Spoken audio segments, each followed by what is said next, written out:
Back to our channel. In today's tutorial I'm going to show you how to update your Android phone. So let's dive in. You go to your settings. When you go to your settings, you scroll down here to system.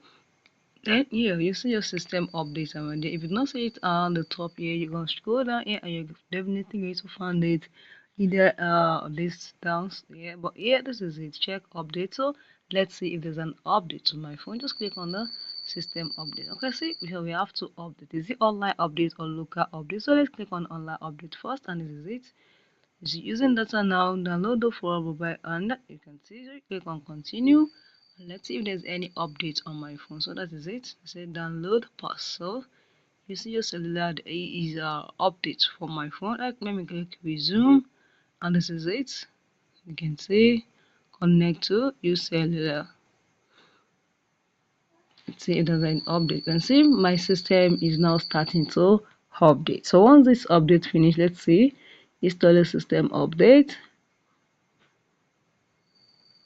So this is it. You can see, so if I want to, so if you found this video helpful, battery to low battery in saver mode. So once you click on it, you just have to allow it to finish updating, and that is it. So if your battery is low, you can charge your battery before you start updating your phone. So if you found this video helpful, click the like button, share and comment.